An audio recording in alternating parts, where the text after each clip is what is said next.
오늘의 사연 시작합니다. 안녕하세요. 저는 작은 회사에 다니고 있는 평범한 30대 회사원입니다. 지금 다니고 있는 직장은 작지만 집이랑 가깝고 회사 사람들도 너무 좋고 편하게 오래 다닐 수 있는 곳이라 평생 다닐 직장이라 생각하며 다니고 있습니다. 사실 이 회사에서 일을 시작한 지는 오래되지는 않았어요. 그 전까지는 학교에 다니면서 치킨 배달 알바를 했었거든요. 지금 다시 하라면 할 수 있을지는 모르겠지만 그때는 매장에서 카운터를 보거나 서빙을 하는 것보다 오토바이를 타고 배달을 하는 일이 더 재미있었어요. 그치만 배달 알바도 그리 길게는 하지 못했습니다. 배달하고 난 뒤 매장에 돌아가는 길에 작은 접촉사고가 있었거든요. 부상은 찰과상에 불과했지만 그 후로는 오토바이는 쳐다도 안 봅니다. 지금 이렇게 사연을 보내는 이유는 그 짧은 배달 알바를 하면서 꽤 재밌는 이야기가 있어서 한번 보내봐요. 제가 일했던 치킨 가게는 프랜차이즈가 아니라 가게 사장님께서 단독으로 운영하시던 가게였어요. 장사가 너무 잘 돼서 지금은 2호점까지 운영하고 계신 걸로 알아요. 가게 매장 자체는 협소해서 가게 안에서 먹는 손님들보다는 픽업을 하거나 배달을 시키는 사람들이 월등히 많았었어요. 제가 배달 알바를 시작한 지 얼마 되지 않아 길이 익숙하지 않은 어느 날이었어요. 평일 배달 알바는 2명, 주말에는 3명 정도를 썼었는데 다른 한 놈이 아프다며 일을 안 나오는 바람에 사장님께서 배달 알바를 도와주셨었어요. 아시겠지만 그때는 배달 어플이 없었을 때라 직접적으로 손님과 접촉을 해서 결제를 해야 하는 시스템이었어요. 근데 사장님께서 카드 결제기를 깜빡하시는 바람에 결제를 못하고 그냥 돌아오신 게 아니겠어요. 그러면서 저에게 배달하고 돌아오는 길에 결제 좀 부탁한다며 주소를 주셨습니다. 전 알겠다고는 했지만 사실 속으로는 굉장히 귀찮았었어요. 그냥 돌아오면 금방 오는 길인데 살짝 돌아와야 했거든요. 그래도 사장님이 시키신 일이니 아무런 불만도 표하지 않고 바로 알겠다고 했습니다. 도착하고 보니 엘리베이터가 없는 3층이어서 살짝 짜증이 나더라고요. 카드기를 챙겨 들고 계단을 올라 문 앞에 도착하여 벨을 누르니 기다렸다는 듯이 나오는데 그 여자는 집안이라 편하게 입고 있어서 그런 건지 꽤 짧은 반바지를 입고 나오더라고요. 다리가 새하얀 게 눈이 계속 가더라고요. 저는 우선 죄송하다고 하며 카드기를 건네자 그녀가 처음 보는 총각이라며 웃더라고요. 제가 그냥 멋쩍은 듯 웃자 자기는 이곳 단골이라며 자주 시킬 테니 잘 부탁한다며 제 팔이며 손을 은근슬쩍 만지더라고요. 그냥 본능적으로 알겠더라고요. 이 여자가 제게 호감이 있다는 사실을요. 얼굴도 몸매도 나쁘지 않아서 저도 약간 기분이 좋았습니다. 그렇게 결제를 마치고는 서둘러 가게로 돌아갔어요. 그날은 일손이 모자라 너무 바빠서 쉴 틈 없이 일했던 것 같습니다. 그리고 이렇게 잊혀지나 싶었을 때 그 집으로 또 배달을 하게 되었어요. 그녀는 저를 보고는 활짝 웃더니 어제 주문을 했는데 제가 안 와서 실망했었다며 또 제 팔을 슬쩍 만지면서 그날은 팔짱까지 끼더라고요. 그녀는 상체가 훤히 드러난 얇은 흰색 나시티를 입었었는데 제 팔을 꽉 안은 그녀의 감촉이 너무 생생해서 흥분이 되더라고요. 제가 어제는 휴일이라 일을 하지 않았다고 말을 하자 그녀는 그럼 앞으로는 그 요일에 주문을 하면 안 되겠다며 저를 보며 씩 웃더라고요. 그러면서 다음에 또 보자며 집으로 쏙 들어가는데 짧은 시간에 자극이 커서 조금은 혼란스러웠었어요. 그치만 역시나 기분은 좋더군요. 그래서 앞으로 주소를 잘 살펴서 이 집은 제가 어떻게든 배달을 해야겠다고 생각했었습니다. 근데 그 후로는 아무리 살펴봐도 주문이 통 들어오지 않더라고요. 그렇게 하루하루 아쉬워하고 있는데 마침내 그 주소로 주문이 들어왔지 뭐예요. 다른 친구가 배달 나가겠다는 걸 제가 선심 쓰는 척 가져왔습니다. 그리고 다른 집 배달을 먼저 마치고 그 집을 마지막으로 갔어요. 오늘은 뭔가 서두르고 싶지 않았거든요. 집에 도착하고 이제는 익숙한 초인종을 누르자 그녀가 나오는데 잠옷용 짧은 원피스를 입고 있지 뭐예요. 보는 순간 아찔했습니다. 제가 당황해서 버벅거리자 그녀는 그런 제가 재밌다는 듯이 웃더군요. 그러면서 문을 더 활짝 열더니 제게 들어오라는 손짓을 하는 게 아니겠어요? 제가 어쩔 줄 몰라 하자 방에 전구가 나갔는데 전구를 어떻게 갈아야 하는지 모르니 들어와서 교체 좀 해달라고 하는 게 아니겠어요? 제가 대답을 하기도 전에 그녀는 제 손을 잡고 저를 자신의 집으로 끌어들였습니다. 도어록이 저절로 잠기는 소리가 들렸고 그녀의 집에는 저와 그녀 단 둘뿐이었어요. 저는 벌써부터 흥분해서 침이 마르더라고요. 이제 그녀는 제 팔에 팔짱을 자연스레 끼고는 저를 안방으로 안내하더라고요. 그녀의 방 문을 열자 좋은 냄새가 났어요. 그리고는 방에 불을 켰는데 불이 잘 켜지는 게 아니겠어요? 그녀는 불이 잘 켜지는 것을 보면서 아까는 잘 안 됐었다면서 실실 웃더라고요. 그리고는 저를 계속 잡아당기더니 침대 앞에 세우더라고요. 그러더니 팔짱 낀 손을 풀고는 제 손을 그녀의 허리를 잡게 하더니 그녀는 제 목에 팔을 두르곤 입을 맞춰오는 게 아니겠어요? 저는 깜짝 놀라서 잠깐 얼었었지만 그것도 잠시 저도 그녀를 꽉 안고는 열렬히 입을 맞췄습니다. 그리고 그녀를 가볍게 들어 침대로 눕혔어요. 우리 둘은 기다렸다는 듯이 열정적으로 키스를 했고 잊지 못할 뜨거운 시간을 보냈습니다. 짧은 시간이었지만 정말 강렬했어요. 저는 아직 일 중이라 곧 서둘러 가게로 돌아가야 했어요. 배달을 나갔다가 늦게 들어와서 사장님께 엄청 혼났지만 그래도 행복했습니다. 그 후로는 배달을 하면서는 물론 그 후에도 자주 그녀의 집으로 찾아갔었어요. 배달 중에는 어떻게든 짧게 끝내고 서둘러 가게로 돌아갔었죠. 그렇게 서둘러 가게로 돌아가다 사고가 난 것도 있고 제가 배달에 나갔다가 늦게 들어오는 일이 많아지면서 사장님께서도 배달 일을 그만두는 게 어떠냐고 먼저 제안을 하시더라고요. 그래서 홀에서 서빙 일을 하다가 이력서를 넣은 곳에서 연락이 오고 면접을 보고 합격이 되어 이렇게 현재 직장에서 일을 하게 되었어요. 서빙 일을 하면서도 종종 그녀를 찾아갔었지만 이곳에 취업을 하고 나서는 제가 먼저 연락을 끊었네요. 그녀의 품은 정말 따뜻하고 좋았었는데 연락을 계속할 걸 하면서 후회하면서도 막상 하려니 용기가 나질 않네요. 그녀는 아직도 그 치킨집에서 치킨을 시켜 먹는지 궁금해요.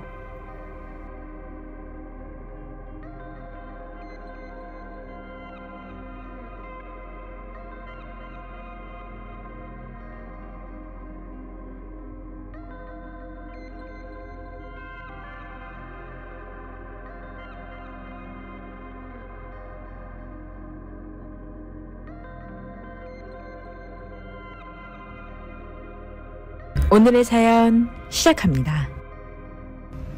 안녕하세요.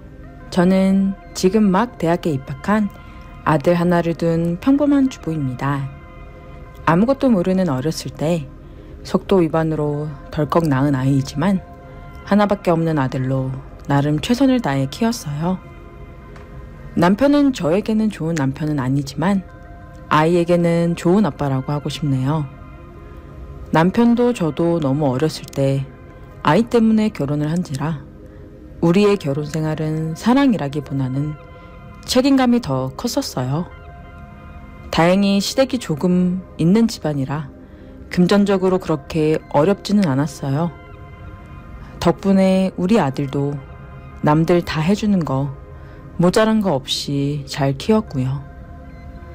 남편은 시댁에서 하는 가족 사업을 물려받을 예정이라 늘 일만 하느냐 같은 지붕에 사는데도 마주치기가 힘드네요.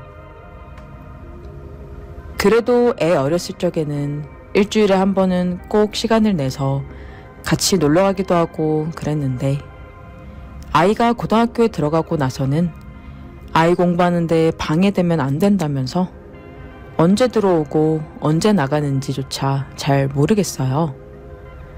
남편도 저도 대학을 도중에 중퇴했거든요. 아이 때문에. 그래서 그런지 아들만큼은 꼭 좋은 대학에 보내고 싶었나 봐요. 아이 교육에는 영 관심이 없던 사람이었는데 갑자기 어디서 과외 선생님을 구해봤더라고요. 회사에서 아는 분의 추천을 받았다면서 얘기를 좀 들어보니까 그 과외 선생이 미국에서 유학을 했던 모양이에요. 대학교도 누구나 이름을 대면 알 정도로 스펙이 좋은 사람인 것 같더라고요. 저는 사실 과외는 선호하지 않는 편이었어요. 몇 번 시켜봤는데 전문성은커녕 커리큘럼도 없고 중구난방으로 진행하는 것 같아 그냥 유명한 입시학원을 등록시켰거든요. 근데 남편이 데려온 사람이니 제가 뭐라 할 수도 없어서 그냥 속는 셈 치고 시키기로 했어요. 한 달 해보고 애 성적이 오르지 않으면 자르면 그만이니까요. 남편과의 대화가 잊혀질 무렵 과외 첫날 당일이 되었고 그 과외 선생은 15분 정도 일찍 도착했었어요. 사실 그 첫 만남이 잊혀지질 않았어요. 꽤 유명한 대학에서 공부했다길래 공부만 한 공부벌레일 줄 알았는데 덩치도 크고 피부도 꽤 까무잡잡한 게 남성비가 물씬 풍기는데 너무 멋있더라고요. 그날 제 모습이 영 초췌해서 너무 부끄러웠어요. 그래서 다음부터는 화장도 힘줘서 하고 옷도 제대로 갖춰 입고 과외하는 날만 기다렸어요. 과외를 할 때마다 간식도 음료도 점점 더 신경 쓰게 되더라고요. 하루는 아이가 모의고사 전에 과외를 한 번 더 받고 싶다고 하길래 급하게 과외를 요청한 적이 있었어요. 흔쾌히 수학을 해줘서 너무 고맙더라고요. 근데 그날 갑자기 비가 오길래 제가 집까지 바래다 준 적이 있어요. 물론 과외 선생님은 괜찮다며 겨절했었지만 제가 남편 픽업하러 가는 길이라며 부담감을 낮추려 거짓말을 했었었죠. 그렇게 집에 바래다 주는 차 안에서 그가 그러더군요. 그동안 과외를 많이 했었었는데 학부모님께서 이렇게 어리고 아름다우신 건 처음이라면서 아이의 엄마라는 게 안 믿겨진다고 하더라고요. 제가 어렸을 때 아이를 낳아 그 나이대에 비해 어린 건 사실이었지만 그래도 아름답다고 해주니 기분이 좋더라고요. 그는 저보다는 한참 어렸지만 그래도 저는 그가 남자로 보였거든요.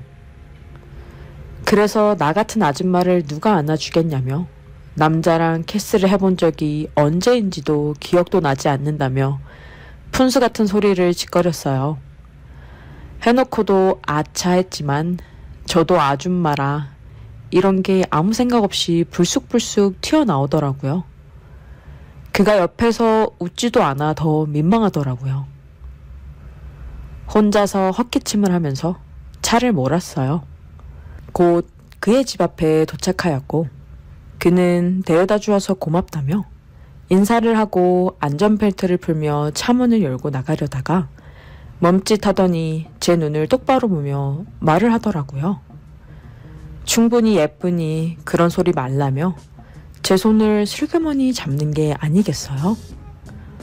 제가 깜짝 놀라 손을 빼며 그럼 어떻게 본인을 앞에 두고 못생겼다고 하겠냐며 또 푼수 같은 얘기를 하자 그가 제 손을 덥석 잡더니 입을 살짝 맞추더라고요. 제가 벙져서 가만히 있자 그가 제 눈을 마주치며 말하더라고요. 너무 이뻐서 안고 싶으니까 그런 말 하지 말라고요. 그리고 그는 차문을 열고 집으로 들어갔어요. 저는 한동안 차 안에서 벌렁거리는 심장을 진정시켜야만 했었어요. 다음에 과외 선생님은 어떤 얼굴로 봐야 하나 걱정하는데 마침 아이가 다니고 있는 입시학원에 특강이 과외 날과 겹쳐서 그날 과외를 취소해달라고 하더라고요. 과외 선생님은 안 볼 생각에 안심이 되면서도 뭔가 아쉬웠습니다. 그래서 과외를 취소하지 않았어요. 보고 싶었거든요. 당일이 되고 그 어떤 날보다 화장도 열심히 하고 옷도 화려하게 입었어요. 정말 이뻐 보이고 싶었거든요. 초인종을 누르고 그가 도착했을 때 자연스레 그를 집에 들이고는 깜빡하고 취소한다는 연락을 주지 못해서 미안하다고 말했습니다. 그러면서 온 김에 간단히 뭐라도 먹고 가라고 하려는데 그가 불쑥 알고 있었다고 하더군요. 아이에게 미리 연락을 받아서 아이가 집에 없다는 걸 알고 왔다고요. 그냥 제가 보고 싶어서 왔다고 말했습니다. 제가 너무 놀라서 그를 찾아보자 그는 제가 너무 이뻐서 안아야겠다며 저를 끌어안고는 입술을 맞대더라고요. 너무 좋았습니다. 그렇게 우리는 서로를 끌어안으며 자연스럽게 안방으로 향했고 저는 그의 품에 안겼습니다. 아이가 오기 전에 서둘러 끝내고 그의 집에서 마저 이어 뜨거운 밤을 보내게 되었어요. 그 다음부터는 과외가 끝나면 제가 항상 데려다 주면서 그의 집에 저도 같이 들어가게 되었어요. 저도 하루하루 과외하는 날만 기다리게 되더라고요. 다행히 그는 훌륭한 과외 선생님이었는지 아이는 원하는 대학에 붙게 되었고요. 그렇게 짧은 만남을 뒤로하고 그는 다시 미국으로 돌아갔어요. 그의 품에 안겼던 날들이 모두 꿈만 같네요. 그가 미국에 놀러 오면 연락을 하라고 했는데 정말 해도 되는 건가요? 맘 같아서는 저도 미국에 살고 싶네요. 그가 그립지 않은 건 아니지만 그렇다고 구질구질하게 보이긴 싫거든요. 아들과 미국 여행도 하는 겸 그도 보고 싶은데 이건 제 욕심인가요? 우린 진지한 관계는 아니었지만 그래도 그의 곁에서는 사랑받는 기분이었어요. 행복했거든요. 다시 이런 사랑을 하기에는 너무 늦은 건가요?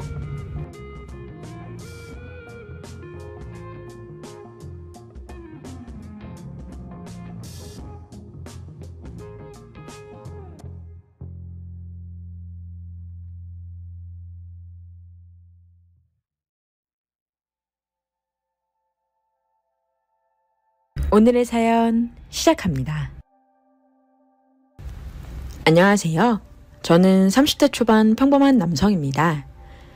최근에 친구에게 말 못할 큰 고민거리가 생겨서 사연을 보내게 되었어요. 이야기를 하기 위해서는 거의 10년 정도 거슬려 올라가야 해요. 제가 막 군대에 가기 전에 일이었거든요. 남자분들이라면 아시겠지만 군대 가기 전에 정말 미친 듯이 놀았습니다.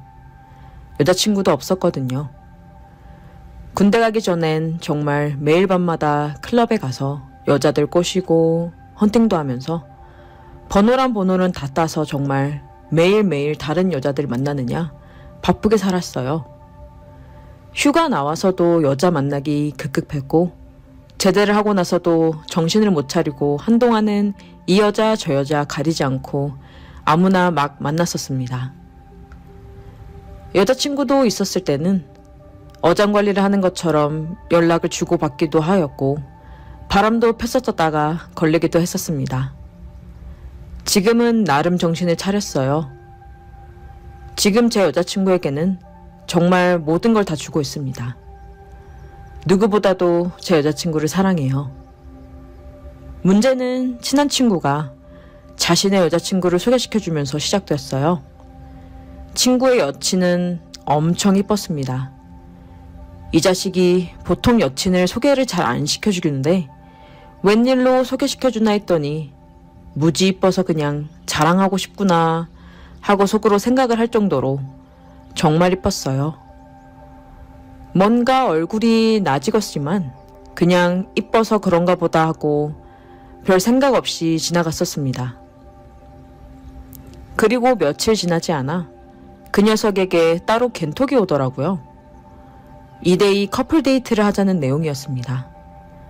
마침 같이 다니는 그룹 중에 여친이 있는 사람이 저밖에 없다면서 자기 여친이 2대2 커플 데이트를 하는 게 소원이라면서 같이 데이트를 하자고 하더라고요. 친구의 팔불출이 정말 어이가 없었지만 제 여친도 좋아할 것 같고 저도 신선한 데이트를 하고 싶어서 흔쾌히 수락했습니다. 가평에 수영장이 딸린 펜션을 빌려서 주말에 1박 2일 동안 놀러 가기로 했어요.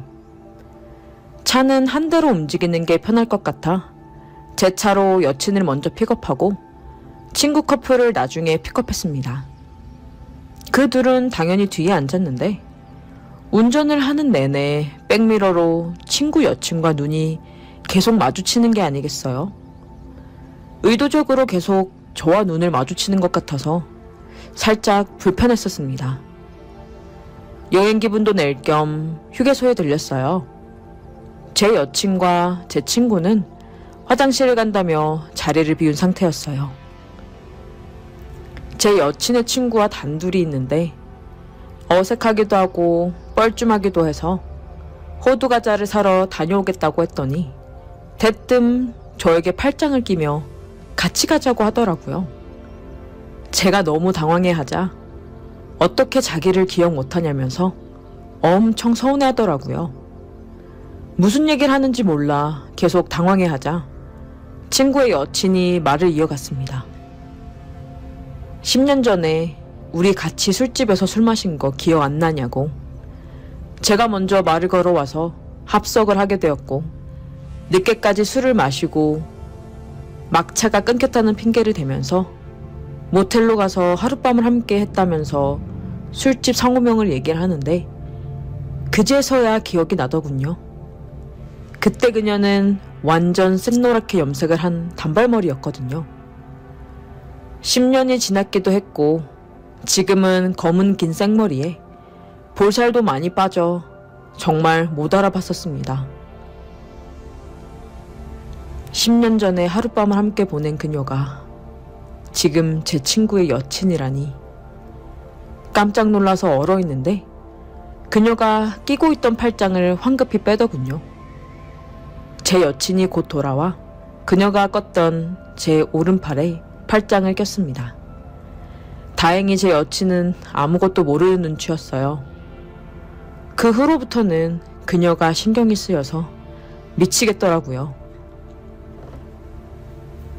그리고 이 사실을 친구에게 말을 해야 하는지 아니면 그냥 지나간 과거일 뿐이니 가만히 있어야 하는지 모르겠더라고요.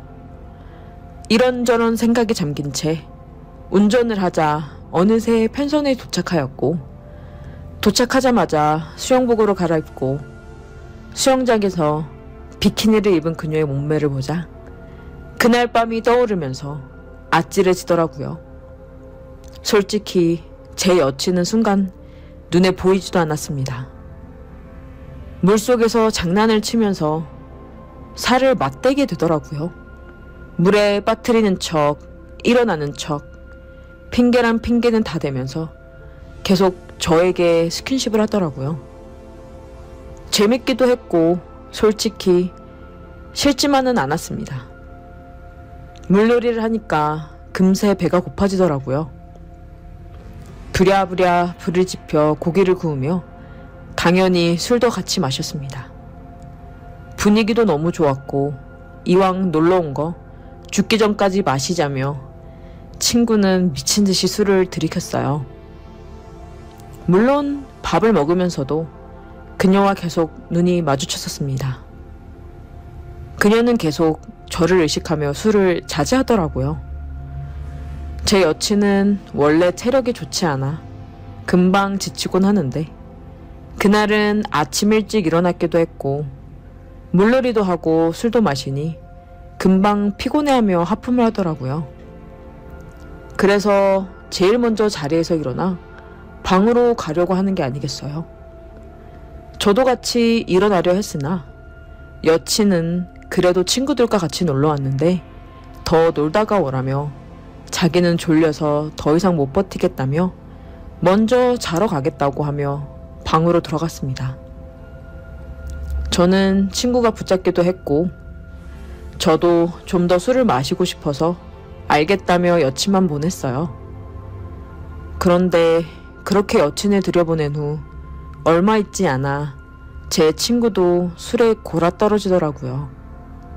어쩔 수 없이 널브러진 친구를 들쳐매서 방으로 들여보내고 저도 그냥 방으로 들어가 자려 했습니다.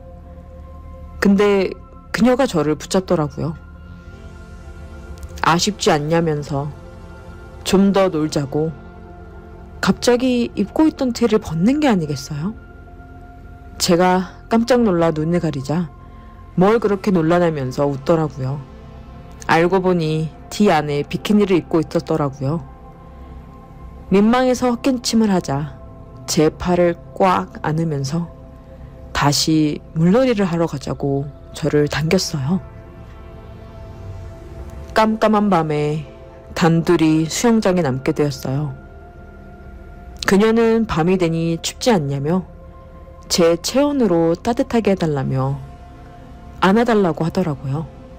그렇게 그녀를 안는데 정말 그녀의 말처럼 서로의 체온이 닿아서 그런 건지 몸이 뜨거워지더라고요. 그녀는 그렇게 제게 안긴 채 말을 이어갔습니다. 제가 첫 남자였다면서 그동안 사실 계속 그리워했다며 제 목에 팔을 두르고는 천천히 다가와 키스하더라고요. 분위기가 달아올라 멈출 수 없었어요.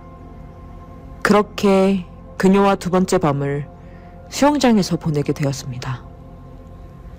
그 후로 우리는 계속 연락을 주고받는 중이에요. 물론 단둘이서요.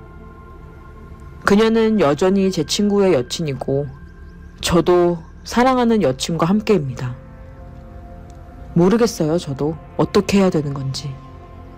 앞으로도 종종 2대2 데이트를 할 것 같은데 계속 이런 식으로 그녀와 연락을 해도 되는 건가요? 이게 바람인 건가요? 계속 이런 식으로 만나게 되면 결국 들키게